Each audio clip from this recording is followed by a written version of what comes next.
నమస్కారం ప్రజలారా. ఈరోజు ఈనాడు, ఆంధ్రజ్యోతి, సాక్షి పేపర్లోని వార్తలు చూసే ముందు నా ఛానల్ను సబ్స్క్రైబ్ చేయని వాళ్ళు దయవుంచి సబ్స్క్రైబ్ చేయండి, వీడియోను లైక్ చేయండి. పేపర్లోని వార్తలు ముఖ్యంగా చూసుకుంటే, దావోస్ పర్యటన ముగించుకున్న తెలుగు రాష్ట్రాల సీఎంలు సొంత రాష్ట్రాలకు వచ్చారు. తెలంగాణలో పెట్టుబడులు ఎలా వచ్చాయి, ఆంధ్రప్రదేశ్లో పెట్టుబడులు ఎలా వచ్చాయి, ఎవరు ఇన్ని వేల కోట్లు తీసుకొచ్చారు అనేది మాట్లాడుకున్నాం. మాట్లాడే ముందు నా ఛానల్ను సబ్స్క్రైబ్ చేయని వాళ్ళు దయవుంచి సబ్స్క్రైబ్ చేయండి. నా వీడియోను లైక్ చేయండి. లైక్ చేస్తే అది నలుగురికి చూస్తారు. మీ లైకే నాకు చాలా ఉపయోగపడుతుంది. దయవుంచి లైక్ చేయండి.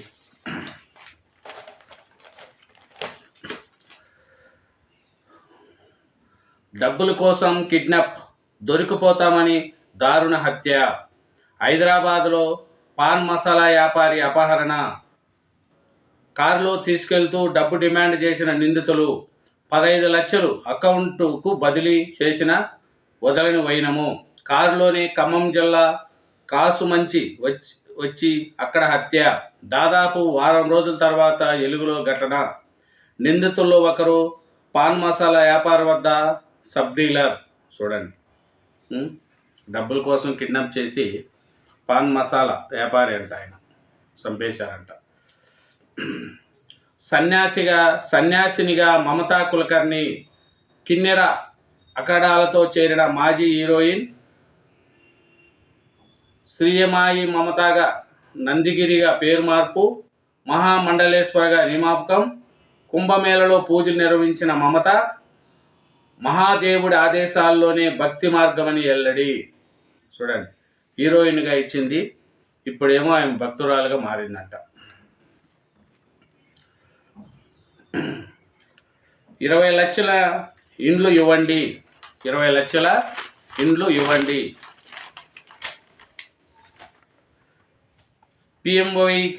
పిఎంఏవై కింద తెలంగాణకు మంజూరు చేయండి. మూసీకి 10,000 కోట్లు, జిహెచ్ఎంసీకి 55,000 కోట్లు ఇవ్వండి. మెట్రో రైల్ ఫీజు 1 జాయింట్ వెంచర్గా చేపట్టండి. విద్యుత్ సమస్యల రుణాలకు వడ్డీ రేట్లు తగ్గించండి. పట్టణ ప్రగతికి తోడ్పడండి. ఖట్టర్కు సీఎం రేవంత్ వినతి. పట్టణాభివృద్ధి, విద్యుత్ శాఖలపై కేంద్ర మంత్రి సమీక్ష. దావోస్ ఒప్పందాలపై సీఎంను అభినందించిన ఖట్టర్.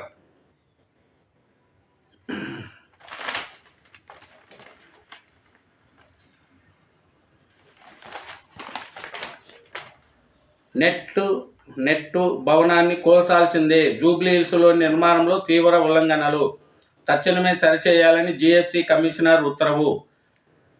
సెటప్ బాక్స్లోనూ అంగుళమైన వదలని వైనము. 110 అడుగుల లోతుకు తవ్వి 5 అంతస్తులు, 5 మీటర్ల బదులు 4.5 మీటర్లు ఎత్తులో స్లాబ్లు. స్టీల్డ్ పైన 7 అంతస్తులు స్లాబ్లు, 3 మీటర్లకు బదులుగా 4.5 మీటర్ల ఎత్తులో నిర్మాణము. సరిదిద్దడం అంటే నేలమెట్టడం చేయడమే ఇంజనీర్లు. ప్రైవేటు పాఠశాలలో ట్యూషన్ ఫీజు ఉండాలి, మిగతా ఏ రుసుము వసూలు చేయకూడదు. ఫీజు ఖరారు నియంత్రణకు ప్రత్యేక కమిటీ. పర్యవేక్షణ జిల్లా స్థాయిలో కమిటీలు వేయాలి. ప్రతి 3 ఏళ్లకు ఒకసారి ఫీజులను నిర్ధారించాలి. రాష్ట్ర ప్రభుత్వానికి విద్యా కమిషన్ సిఫారసు. ఎస్సీ వర్గీకరణ నివేదిక ఒక కొలిక్కి. ఫిబ్రవరి మొదటి వారంలో ప్రభుత్వానికి వివరాలపై అధ్యయనం దాదాపు పూర్తి. పొందుపరిచే అంశాలపై కమిషన్ కసరత్తు. విచారణలో 7 నుంచి 8 వేల దరఖాస్తులు. 1981 నుంచి ఎస్సీల వివరాలు సేకరణ. అక్షరాస్యత నుంచి ఉద్యోగాల దాకా జాబితా. ప్రభుత్వంలో 90,000 మంది ఎస్సీ ఉద్యోగులు. పార్ట్ టైం చేస్తే ఇంటికే. అమెరికాలో విద్యార్థులకు డిక్లరేషన్ ముప్పు. చదువు పేరుతో వెళ్ళి ఉద్యోగం చేసే వారిపై నిఘా పెట్టి పట్టుకుంటున్న అధికారులు. పట్టుబడి వారిని స్వదేశానికి పంపుతూ ఆదేశము. వారం రోజులుగా పార్ట్ టైం జాబులకు డుమ్మా. అక్కడ భారతీయ వ్యాపారులైన ప్రభావము. అక్రమ వలసదారులపై ట్రంప్ సర్కారు ఉక్కుపాదము. 538 మంది అరెస్టు, 373 మంది నిర్బంధం. సైనిక విమానాల్లో వందల మంది డిప్రిలేషన్. జన్మత పౌరసత్వ హక్కు రద్దును నిలిపివేస్తూ కోర్టు ఇచ్చే తీర్పు అపీలు. ట్రంప్ గజము 1.85 లక్షలు. హైదరాబాద్ కేపీహెచ్బిలో ప్లాట్లు వేలము. ఉద్రిక్తుల మధ్య కొనసాగించిన అధికారులు. ఉదయం కోర్టు స్టే, మధ్యాహ్నం గ్రీన్ సిగ్నల్. అమ్మకాలు ఖరారు చేయొద్దన్న హైకోర్టు. లేఅవుట్ చూపెట్టకుండా మిగిలిన ప్లాట్లుగా పేర్కొనడం తగదని స్పష్టీకరణ. డిఎంఈవిగా నరేంద్ర కుమార్ తొలిసారి రెగ్యులర్ అధికారి నియామకము. 10 ఏళ్ల ఇన్ఛార్జ్ పాలనకు తెర. ఉత్తర్వుల జారీ, కోర్టుకు కాపీ అందజేత. ఫలించిన నరేంద్ర కుమార్ న్యాయ పోరాటము. దిల్ రాజు మరికొందరు స్టేట్మెంట్లు రికార్డు. ఆదాయ పన్ను చెల్లింపులో తేడాల గుర్తింపు. కీలక పత్రాలు, సాంకేతిక ఆధారాలు స్వాధీనము. 4 రోజులుగా కొనసాగిన ఐటీ అధికారుల సోదాలు. దిల్ రాజును తీసుకెళ్లి మరీ పత్రాలు పరిశీలన. చూడండి. సినిమా బెనిఫిట్ షోలు రద్దు. అర్ధరాత్రి 1:30 నుంచి ఉదయం 8:40 వరకు సినీ ప్రదర్శనలకు వీల్లేదు. ప్రభుత్వానికి హైకోర్టు ఆదేశాలు. చూడండి, హైకోర్టు చెప్పింది బెనిఫిట్ షోలు కానీ ఏ షోలు కూడా ఉండకూడదు. రాత్రి 1:30 నుంచి పొద్దున 8:40 వరకు ఏ సినిమా ఉండకూడదు అని కోర్టు ఆర్డర్ చేసింది ప్రభుత్వానికి. మళ్ళీ చూడాలి. తెలంగాణకు ఆర్థిక అనారోగ్యము. నీతి ఆయోగ్ సూచికలో 8వ స్థానము. 2022-23 నాటికి 9.3% తగ్గిపోయిన మూలధన వ్యయము. ఆరోగ్య, విద్యా రంగాలపై మూలధన వ్యయాన్ని పెంచాలని సూచన. వైసీపీ హయాంలో ఘోరంగా దెబ్బతిన్న ఏపీ సూచికలో 17వ స్థానము. చూడండి, వైసీపీ హయాంలో ఆంధ్రప్రదేశ్ 17వ స్థానంలో ఉంది. తెలంగాణ ఎన్నో స్థానంలో ఉంది? 8వ స్థానంలో ఉన్నది. మంది 17. అది అట్లుంది ఆంధ్రప్రదేశ్. ప్రజాప్రభుత్వాలను పత్రికా చేర్చును కూల్చేసిన చరిత్ర కాంగ్రెస్ది. కేంద్ర మంత్రి కిషన్ రెడ్డి. కషాయం గూటికి Karimnagar mayor. BRS good bye 10 మంది కార్పొరేటర్లు కూడా. Karimnagar municipality corporation mayor Yadagiri Sunil Rao BRS పార్టీకి గుడ్ బై చెప్పి బీజేపీలో చేరేందుకు రంగం సిద్ధం చేసుకున్నారు. ఆయనతో పాటు 10 మంది కార్పొరేటర్లు కూడా బీఆర్ఎస్ను వీడనున్నారు. చూడండి. హరీష్వి దగ్గులార్జీ మాటలు. ప్రతిపాదనలోనే గోదావరి బనకచర్ల అనుసంధానము. ఏపీ నీరు తరలిస్తుందంటూ హరీష్ రావు అసత్య ప్రచారము. ఉత్తమ్ కుమార్ రెడ్డి. గోదావరి బనకచర్ల లింకును అడ్డుకోవాలని కేంద్రానికి లేఖ.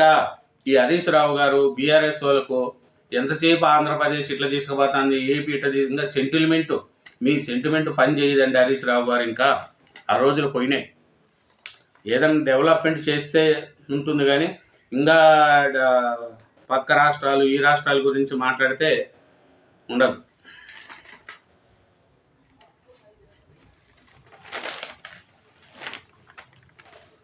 కౌశిక్ రెడ్డిపై కోడిగుడ్లతో దాడి. హనుమకొండ జిల్లా కమలాపూర్ మండల కేంద్రంలో శుక్రవారం నిర్వహించిన గ్రామ సభలో ఉద్రేక పరిస్థితులు నెలకొన్నాయి. ఎమ్మెల్యే కౌశిక్ రెడ్డిపై కాంగ్రెస్, బీజేపీ కార్యకర్తలు టమాటాలు, కోడిగుడ్లతో దాడి చేశారు. చూడండి, కౌశిక్ రెడ్డి పైన కోడిగుడ్లతో దాడి చేశారంట. కిడ్నీ రాకెట్ కేసు సిఐడికి ప్రభుత్వం కీలక నిర్ణయం. నిందితులకు కఠిన శిక్షలు పడేలా చర్యలు. ఈ దందాలో ప్రైవేట్ అంబులెన్స్ డ్రైవర్ల పాత్రపై దర్యాప్తు. ప్రైవేట్ ఆసుపత్రులు శస్త్రచికిత్సల వివరాలను నమోదు చేయాలి. మంత్రి దామోదరం ఆదేశాలు. చూడండి, పొరుగు రాష్ట్రాలకు సమాచారం ఇవ్వండి. గతంలో కేరళ కూడా కిడ్నీ రాకెట్ తరహా కేసు నమోదైన విషయాన్ని మంత్రి దామోదర్ నరసింహ సమీక్ష సమావేశంలో ప్రస్తావించారు. కేటీఆర్పై ఎన్నికల కేసు కొట్టేసిన హైకోర్టు. పార్లమెంట్ ఎన్నికల కోడ్ అమల్లో ఉండగా అనుమతి లేకుండా ఇలీగల్ సమావేశం పెట్టారంటూ బీఆర్ఎస్ వర్కింగ్ ప్రెసిడెంట్ కేటీఆర్పై పెట్టిన కేసును శుక్రవారం హైకోర్టు కొట్టేసింది. పెచ్చులూడిన అంగన్వాడీ భవనం పైకప్పు. 6 చిన్నారులకు గాయాలు. నారాయణ ఖేడ్ అంట. సంగారెడ్డి జిల్లా నారాయణ ఖేడ్లో అంగన్వాడీ భవనం పైకప్పు కూలి 6 చిన్నారులకు గాయాలైనాయంట. గుర్తు తెలియని మహిళ దారుణ హత్య. ఓఆర్ఆర్ వద్ద కాలబెట్టిన స్థితిలో మృతదేహము లభ్యము. మేడ్చల్.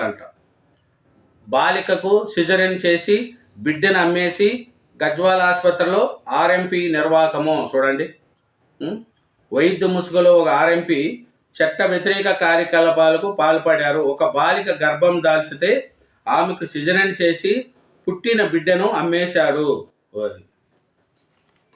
చూడండి, ఇలాంటి వాళ్ళు కూడా ఉండాలి. ఎవరిది ఏం లేదు, జాగ్రత్తగా ఉండాలా ఇప్పుడుండే పరిస్థితుల్లో. ఆ వార్త నన్ను మనస్తాపానికి గురి చేసింది. స్కూల్లో పుట్టినరోజు వేడుకలపై మంత్రి లోకేష్ సీరియస్. ఏపీలోని ఏలూరు జిల్లా జగ్గారెడ్డిగూడెం జిల్లా పరిషత్ పాఠశాలలో విద్యార్థులు తన పుట్టినరోజు వేడుకలు నిర్వహించినట్లుగా వచ్చిన వార్త తమ మనస్తాపానికి గురి చేసిందని మంత్రి లోకేష్ అన్నారు. బాధ్యతల వారు వెంటనే చర్యలు తీసుకోవాలని విద్యాశాఖ అధికారులను ఆదేశించినట్లు తెలిపారు. భవిష్యత్తులో ఇలాంటివి పునరావృతం కాకుండా చూడాలని కోరుతున్నారని శుక్రవారం ఆయన ప్రకటనలో పేర్కొన్నారు. రాష్ట్రంలో పాఠశాలలు, విశ్వవిద్యాలయాలు రాజకీయాలు అతీతంగా తీర్చిదిద్దాలని సీఎం చంద్రబాబు నేతృత్వంలోని ప్రజాప్రభుత్వం సిద్ధశుద్ధితో పనిచేస్తుంది. ఢిల్లీలో కేంద్ర ఆర్థిక మంత్రి నిర్మలా సీతారామన్ పుష్పగుచ్చం అందజేస్తున్న సీఎం చంద్రబాబు నాయుడు. విశాఖ ఉక్కు ప్యాకేజీకి థ్యాంక్స్. కేంద్ర ఆర్థిక మంత్రి నిర్మలాతో చంద్రబాబు భేటీ. కేంద్ర బడ్జెట్లో పోలవరం, అమరావతికి నిధులు కేటాయించాలని వినతి. విశాఖ ఉక్కు కర్మాగారం పునరుజ్జీవానికి 11,400 కోట్ల ప్యాకేజీని ఇవ్వడాన్ని గ్రీన్ సిగ్నల్ ఇచ్చినందుకు కేంద్ర ఆర్థిక మంత్రి నిర్మలా సీతారామన్కు ముఖ్యమంత్రి చంద్రబాబు కృతజ్ఞతలు తెలిపారు. త్వరలో ప్రవేశపెట్టే కేంద్ర బడ్జెట్లో పోలవరం ప్రాజెక్టు, రాజధాని అమరావతితో పాటు ఆంధ్రప్రదేశ్ అభివృద్ధికి హితోధికంగా నిధులు కేటాయించాలని కోరారు. దావాస్ నుంచి నేరుగా గురువారం అర్ధరాత్రి ఢిల్లీ చేరుకున్న చంద్రబాబు శుక్రవారం తొలుత నిర్మలా సీతారామన్తో భేటీ అయ్యారు. విశాఖ ఉక్కుకు అందించే సహాయంపై కృతజ్ఞతలు తెలిపారు. విశాఖ ఉక్కుకు అందించిన సహాయంపై కృతజ్ఞతలు తెలిపానని, పోలవరం, అమరావతి, ఏపీ అభివృద్ధిపై చర్చించానని ఆ తర్వాత ఆయన ఎక్స్లో పేర్కొన్నారు. తర్వాత మాజీ రాష్ట్రపతి రామ్నాథ్ కోవింద్ను ఆయన కలుసుకున్నారు. జమిలీ ఎన్నికలపై కేంద్రం నియమించిన అత్యున్నత స్థాయి కమిటీ చైర్మన్గా వివరించిన సంగతి తెలిసిందే. ఈ కమిటీ కేంద్రానికి సమర్పించిన నివేదికపై కోవింద్తో సీఎం చర్చించారు. టీడీపీ వర్గాలు తెలిపాయి.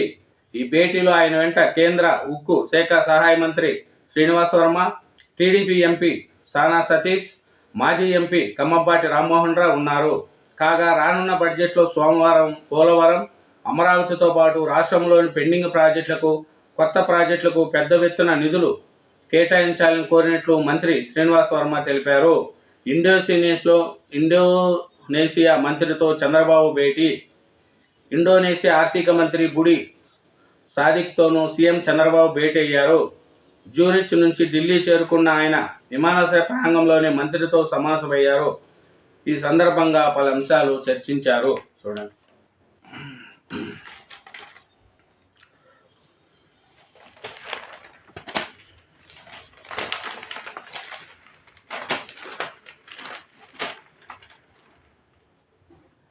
దావోస్ పర్యటన ముగించుకొని నగరానికి వచ్చిన సీఎం రేవంత్ను మాజీ ఎంపీ కేశవరావు, నగర మేయర్ గద్వాల్ విజయలక్ష్మి మర్యాదపూర్వకంగా కలిశారు.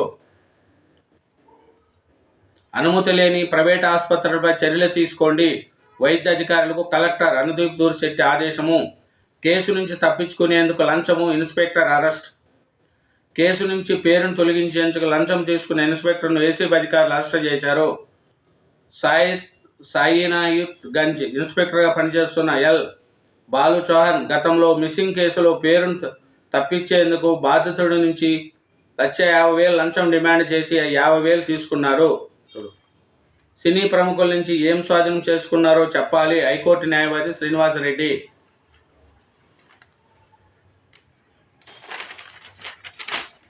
రేపు భారత మాతాకు మహాఆరతి. పీపుల్ ప్లాజాలో ఏర్పాట్లను పరిశీలించిన కేంద్ర మంత్రి కిషన్ రెడ్డి. విద్యకు 15% నిధులు కేటాయించాలి ప్రభుత్వాన్ని కోరిన ప్రొఫెసర్ హరిగోపాల్. సులభంగా డబ్బు సంపాదించాలని నకిలీ $US నోట్ల ప్రింటింగ్ నిందితుడు అరెస్ట్. 5 లక్షల విలువ గల 500 ఫేక్ నోట్లు, ప్రింటింగ్ సామాగ్రి స్వాధీనము. చూడండి, హైదరాబాద్లో ఇట్లా చేస్తున్నారంట.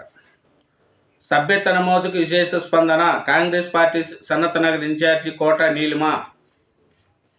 రేపు జక్ కాలనీలో ఆహారోత్సవాలు. అమీర్పేట అంట.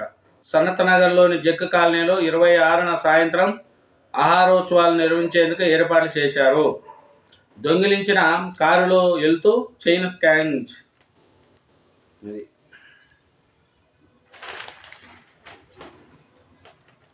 జూబ్లీహిల్స్ రోడ్డు నెంబర్ 52లో శుక్రవారం భారీగా ట్రాఫిక్ జామ్ అయింది.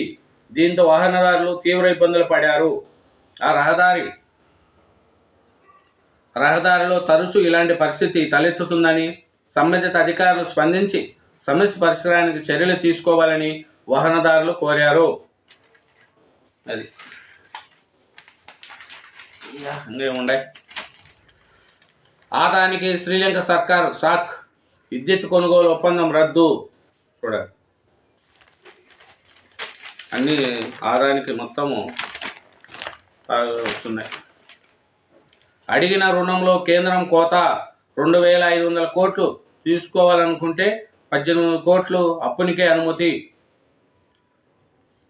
మంత్రి ఉత్తమ్ కాన్వాయ్కు స్వల్ప ప్రమాదము. ఒకదాన్నొకటి డి 8 కార్లు ధ్వంసం. మంత్రి క్షేమం. నాగేశ్వరరావు ఆత్మహత్య వెనుక కుట్ర. ఆయన భార్యకు నేనే ఉద్యోగం ఇప్పించా. మంత్రి సీతక్క. ప్రైవేటు పాఠశాలలో ట్యూషన్ ఫీజు ఉండాలి. కేంద్ర నిధుల వినియోగంలో రాష్ట్ర సర్కారు విఫలము. కేంద్ర మంత్రి మనోహర్ లాల్ ఖట్టర్. దేవుడంటేనే ధర్మం, ధర్మం అంటేనే ఒకరి సహాయపడడం. ఇదే దేవుడికి ఇష్టం. దేవుడు ఉన్నాడంటే మనం బతుకుతున్నాం, లేదనుకుంటే ఒక సెకండ్ కూడా బతకలేం. ధర్మం అంటే మతం కాదు, మానవత్వం, పరోపకారం. దేవుడు అనేది అదొక దైవం, ధైర్యం, విశ్వాసం, నమ్మకం.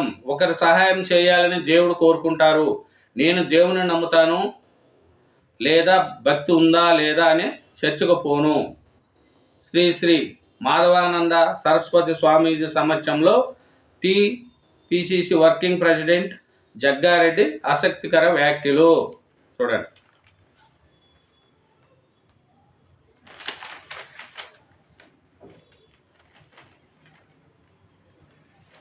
మంత్రులతో సీఎం భేటీ నేడు.